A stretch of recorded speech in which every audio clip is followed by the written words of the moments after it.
हमारे सभी YouTube family को बहुत बहुत जय जय श्री सीताराम। देखिए, हर वीडियो में आजकल ये बताया जा रहा है कि ये वहाँ के जो मंगलवार हैं वो बड़े चमत्कारिक होते हैं, और इस समय मनुष्य के मन में जो भी इच्छाएं होती हैं, अगर वो सच्चे मन से महाबली हनुमान का भजन करता है, कीर्तन करता है, पूजा पाठ करता है, तो उसकी इच्छाओं के पूरे होने में कोई शंका नहीं है। तो जैसा कि 13 तारीख को पहला बुढ़वा मंगलवार था और ये 5 पड़ेंगे। बुढ़वा मंगलवार या बड़ा मंगलवार इसलिए कहते हैं क्योंकि इस दिन महाबली हनुमान जी की भेंट अपने स्वामी प्रभु श्री राम से हुई थी, और जब हम प्रभु श्री राम को प्रसन्न करने का प्रयास करते हैं तो महाबली हनुमान जी स्वयं प्रसन्न हो जाते हैं और वो दौड़ पड़ते हैं प्रभु श्री राम के भक्तों की कामना को पूर्ण करने के लिए।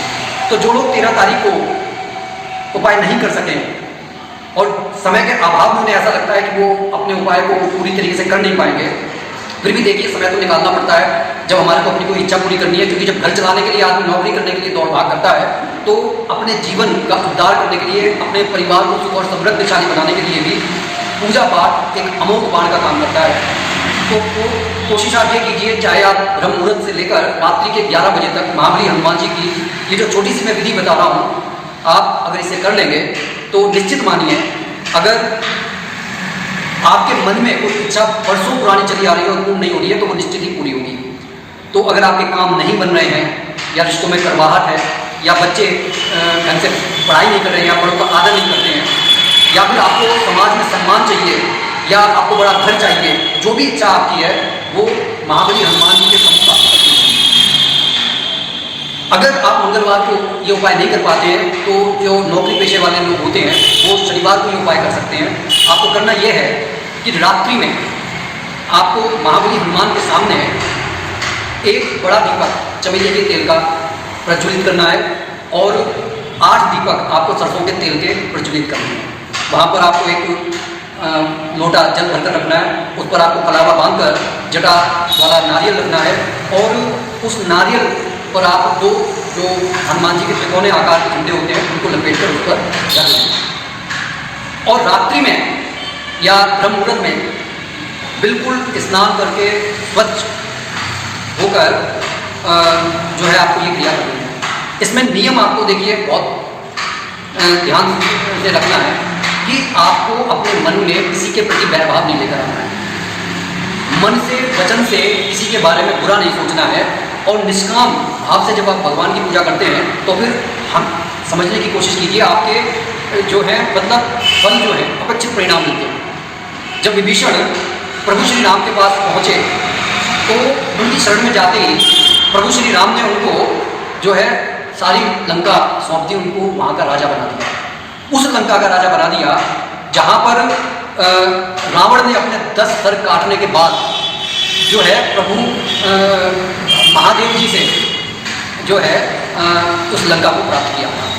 तो कोशिश कीजिए कि निष्काम भाव से अगर आप भगवान की पूजा करेंगे तो आपके बिना मांगे ही भगवान आपको सब कुछ दे देंगे। एक नियम और एक समय और मन पवित्र होना चाहिए। इन सब बातों का विचार करके कि ऐसा ना करें कि आप सवेरे नहा लिए और पूजा रात्रि में कर रहे हैं तो बिना नहाए आप बैठ गए कि मैं सवेरे नहा लूँ। नहीं, आपको स्नान करना है पूजा करने से पहले, लाल वस्त्रों को धारण करना है, संकल्प लेना है, अपनी कथा कहनी है, गणेश जी का नाम लेना है, प्रभु श्री राम का 11 बार नाम लेकर आपको रात्रि में 100 बार हनुमान चालीसा का पाठ करना है। कई बार व्यक्ति कहते हैं कि हमें हनुमान चालीसा का कितनी बार पाठ करना चाहिए। समय के अभाव में हम भी बता देते हैं 11 बार, 21 बार, 51 बार आप कर सकते हैं। लेकिन हनुमान चालीसा के अंदर ही गोस्वामी तुलसीदास जी ने कहा है कि जो 100 बार पाठ कर कोई, तो वहाँ पर स्पेशली बताया गया कि जो 100 बार महाबली हनुमान जी का पाठ, ये हनुमान चालीसा का पाठ करता है, उसको मनवांछित इच्छा अपनी पूरी होती है।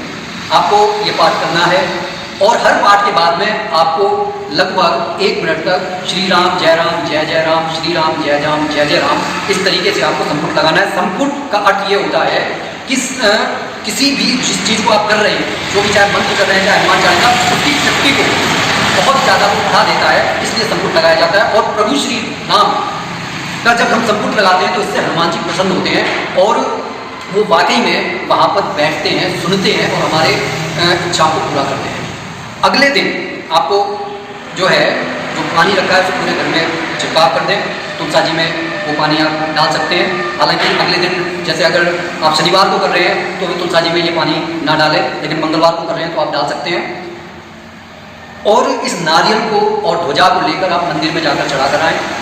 वहाँ से एक ध्वजा आप लेकर आ जाएँ, उसे अपने घर के सबसे ऊंचे जगह पर जो है फहरा दें और जो गुड़ चने का प्रसाद है उसे घर में लेकर खाएं। ये छोटा सा उपाय आपके जीवन की सारी समस्याओं का अंत करने में सक्षम है, लेकिन शर्त सिर्फ एक है, आपके अंदर विश्वास और आस्था होनी चाहिए।